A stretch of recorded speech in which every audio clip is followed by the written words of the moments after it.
বাংলাতে সব চ্যাপ্টার থেকে তুমি 100% কমন পাবে যদি তুমি এই সিরিজগুলোকে ফলো করো। যেখানে আজকে আমরা দিগ্বিজয়ের রূপকথার 4th পার্ট নিয়ে এসেছি। আমাদের দিগ্বিজয়ের রূপকথা থেকে মাত্র 4টে ভিডিও দেওয়া হলো এমসিকিউ এর, যেটি তুমি যদি দেখে নাও 100% তোমরা কমন পাবেই পাবে।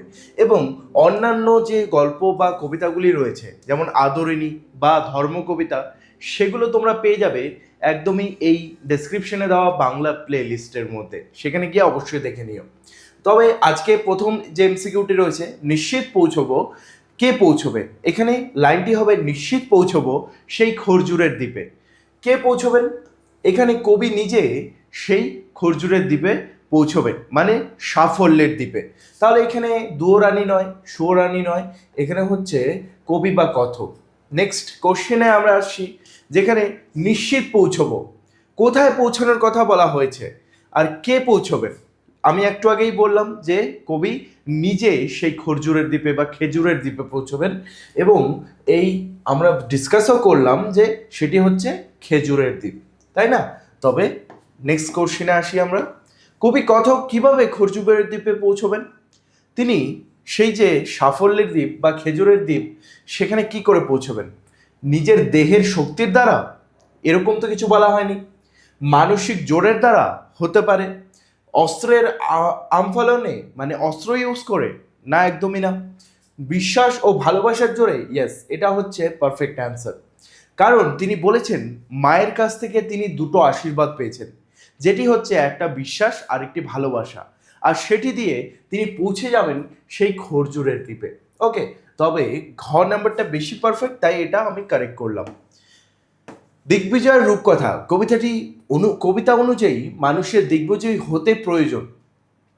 মানে এই যে কবিতাটা, এই কবিতাতে আমরা জানতে পারি যে একটি সাধারণ মানুষ, সে যদি চতুর্দিক জয় করতে চায় বা জীবনে সফল হতে চায়, তাহলে তার কি কি দরকার? অস্ত্র আর লোকবল, জাদুমন্ত্র, ভাগ্য ও বাহুবল, নাকি বিশ্বাস ও ভালোবাসা? কবিতাতে বিশ্বাস এবং ভালোবাসাকে বলা হয়েছে এই দুটো জিনিস থাকলে তুমি যে কোনো জিনিসে জয়ী হতে পারবে। তবে এটি হচ্ছে পারফেক্ট অ্যান্সার। 66, খরজুরের দ্বীপ আসলে কি? খরজুরের দ্বীপ আসলে কি? সেটা হচ্ছে সাফল্যের দ্বীপ। ওকে, যেখানে কবি পৌঁছতে চান, সেই দ্বীপ কি কবি আবিষ্কার করতে চান? সেখানে বসবাস করতে চান? সেখানে হারিয়ে যেতে চান? নাকি সেখানে পৌঁছতে চান? অবশ্যই তিনি সেখানে পৌঁছতে চান। ওকে, তো ঘ নাম্বার হলো পারফেক্ট অ্যান্সার। এরপরে আসছি আমরা নেক্সট কোশ্চেনে। শূন্যস্থান যেটা রয়েছে, নবনীতা দেবসেনের দিগ্বিজয়ের রূপকথা কবিতাটি কোন কাব্যগ্রন্থ থেকে নেওয়া হয়েছে? এখানে সারা পৃথিবীর কথা, এটি নয়। তুমি মনস্থির করো, এটিও নয়। রক্তে আমি রাজপুত্র, এটা কবিতার লাইন, এবং এটা হচ্ছে সেই কাব্যগ্রন্থের লাইন, কাব্যগ্রন্থের নাম বলতে পারো যেখান থেকে এই কবিতাটি নেওয়া হয়েছে। তো রক্তে আমি রাজপুত্র, এটা হয়ে যাবে পারফেক্ট অ্যান্সার।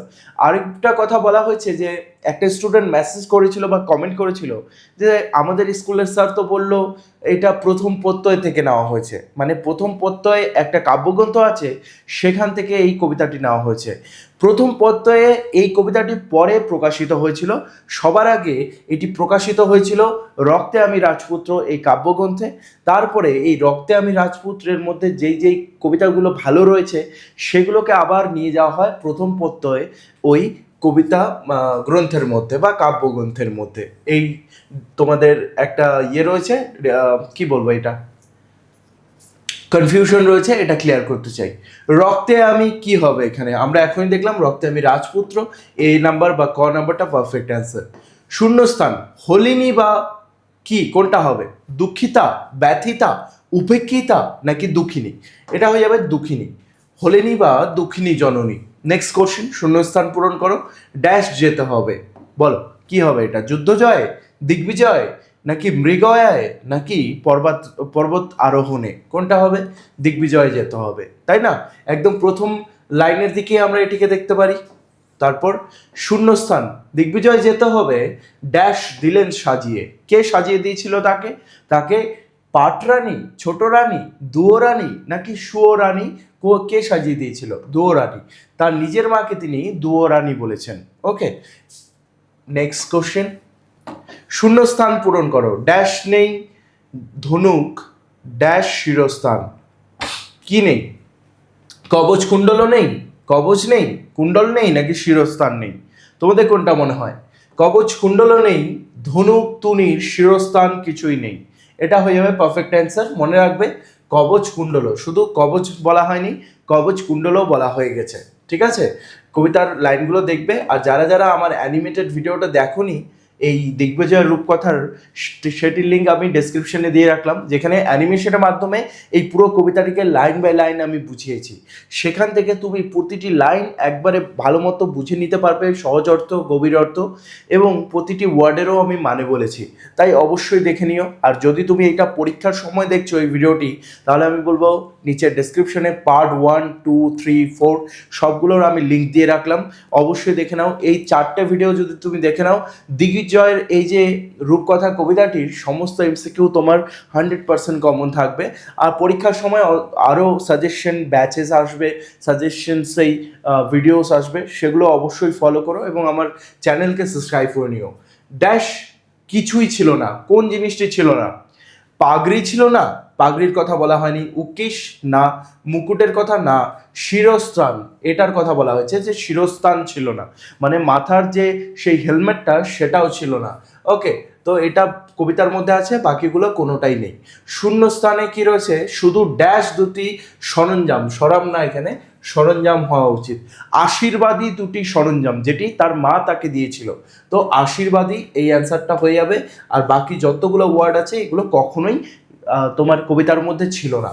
তো আরও কিছু তোমাদের আমি বলতে চাই যে আমাদের কিন্তু এই যতগুলো স্মার্ট নোটস আছে, যেমন এখানে তুমি করতে পারছো, এগুলোর তুমি মক টেস্টও দিতে পারবে আলফা ব্যাচের মধ্যে। আমার একটা প্রিমিয়াম ব্যাচ রয়েছে যেখানে তুমি জয়েন করে আমার সঙ্গে ক্লাসেস করতে পারবে, রেকর্ডেড ক্লাসেস রয়েছে, লাইভ ক্লাসেস রয়েছে, এবং সেখানে রয়েছে মক টেস্টের সুবিধা। আর এই যে নোটগুলো, এগুলো স্মার্ট নোটস হিসেবে দেওয়া আছে, যেখানে এখানে কিন্তু যেটি আসল উত্তর হবে, সাপোজ ধরে নাও বিশ্বাস স্বরূপ সরঞ্জাম হলো অ্যাকচুয়ালি এখানে সেই জাদু অশ্বটি। তো জাদু অশ্বটি সেখানে গ্রিন হয়ে থাকবে, সেই জিনিসটি তুমি পড়ে নিলে 20 কোশ্চেন্স, 20টি কোশ্চেন সঙ্গে সঙ্গে পড়ার পরে নিজেই তুমি মক টেস্টের লিঙ্ক পাবে। সেখানে মক টেস্টটি দিয়ে তুমি তোমার পড়াটিকে ভালো মতো ভেরিফাই করে নিতে পারবে যে কতটা তোমার পড়া হলো কি হলো না। এভাবেই কিন্তু তুমি টপার্সদের মধ্যে একজন হয়ে উঠতে পারবে। আর ভবিষ্যতে জুলাই মাসে সাজেশন ব্যাচ আসছে, যাদের শুধুমাত্র নোটসের দরকার। আর্টসের প্রতিটি সাবজেক্টের সাজেশন মাত্র 199 টাকায় আমি নিয়ে আসার চেষ্টা করব। 199 টাকায় তুমি তোমার 5টি বা 6টি সাবজেক্টের সাজেশন পাবে। ঠিক আছে, 5টি অথবা 6টি, শুধু একটা সাবজেক্টের জন্য 199 নয়, সেই 6টি বা 5টি সাবজেক্ট মিলিয়ে 199 একবার পেমেন্ট করতে হবে। তারপরে তুমি সমস্ত সেই নোটগুলো আমার অ্যাপ থেকে ডাউনলোড করে নিতে পারবে। তাই যদি তুমি জুলাই বা পরীক্ষার আগে দেখছো, তবে তুমি SBI RedTech অ্যাপটি ডাউনলোড করতে পারো, যেটা ডেসক্রিপশনে লিঙ্ক দেওয়া আছে, সেখান থেকে ডাউনলোড করে নিয়ে সেই সাজেশন ব্যাচটি নিতে পারো যদি তুমি জুলাই মাসের পরে দেখছো। আর যারা এখন দেখছে বর্তমানে মে মাসে, তাদেরকে বলে রাখি তোমরা অবশ্যই ভালো মতো এই সিরিজগুলো করো, তাহলে কিন্তু তোমাদের অলরেডি 90%-এর উপরে নাম্বার আসবেই আসবে। ড্যাশ সেই হয় উট, মরুপথে সেই হয় উট, মরুপথে সেই হয় উট, কোন জিনিসটি? সেই জাদুই ঘোড়াটি।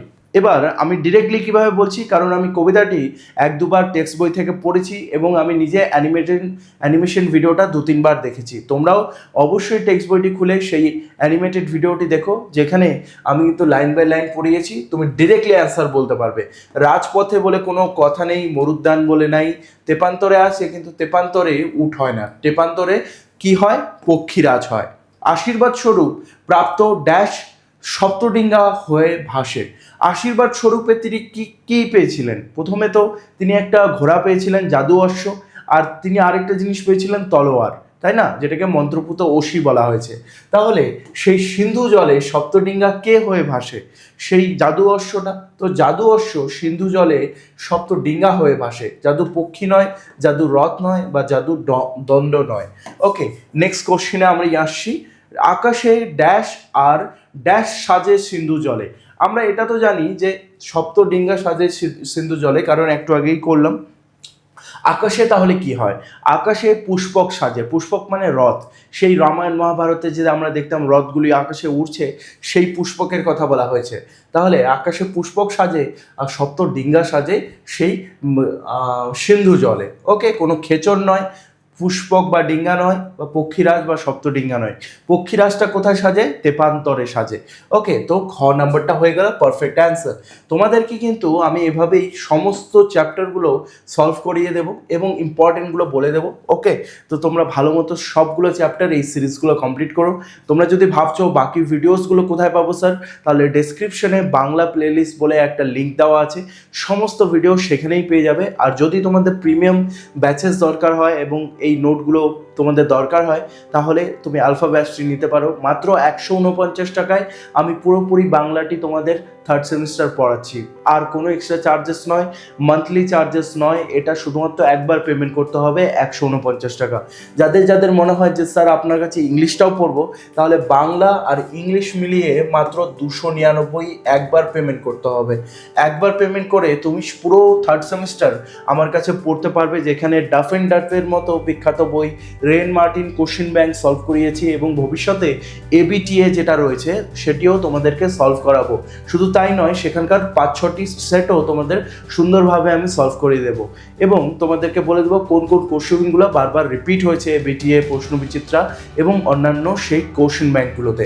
তো অবশ্যই তুমি জয়েন করতে পারো। আমাদের থেকে কিন্তু অনেক টপার্স স্টুডেন্টরা বেরিয়েছে, যেখানে বলতে গেলে প্রায় আমার 45% স্টুডেন্টের মতো তারা 420-র উপরে নাম্বার নিয়ে এসেছে, যেখানে আমাদের এইখানে দেখতে পাচ্ছ টপার্সদের দুটি উদাহরণ। তো অবশ্যই জয়েন করে নিতে পারো। এবং তোমাদের বলে রাখি, মাধ্যমিকের যে টপার্সরা রয়েছে তারাও কিন্তু এই ব্যাচে রয়েছে। তেপান্তরে কি হয়? তেপান্তরে গরুর হয়, নাকি পুষ্পক হয়, নাকি ডানাওয়ালা কাল্পনিক ঘোড়া, নাকি পক্ষীরাজ হয়? আমি বললাম যে পক্ষীরাজ কোথায় হয়? তেপান্তরে। এর আগের কোশ্চেনেই বললাম, তাই এটা পক্ষীরাজ হয়ে গেল। নেক্সট কোশ্চেনে আসছি, শূন্যস্থান পূরণ করো। তার নাম রেখেছি, তার নাম আমি কি রেখেছি? এখানে একটু কনফিউশন হয়ে যায়। তার নাম আমি রেখেছি বিশ্বাস হবে নাকি ভালোবাসা হবে? এই কাজটা আমি তোমাদের উপরে ছাড়লাম। বইটা খোলো, বইয়ে খুলে দেখো যে টেক্সট অনুযায়ী তার নাম আমি রেখেছি বিশ্বাস নাকি তার নাম আমি রেখেছি ভালোবাসা। আমি কথাটা নিই, তার নাম রেখেছি বিশ্বাস নাকি ভালোবাসা। এই দুটার মধ্যেই একটা হবে, তুমিও জানো। দেখে নাও, সি মানে গ হবে নাকি ঘ হবে, অবশ্যই আমাকে কমেন্টে জানাও। See you soon guys.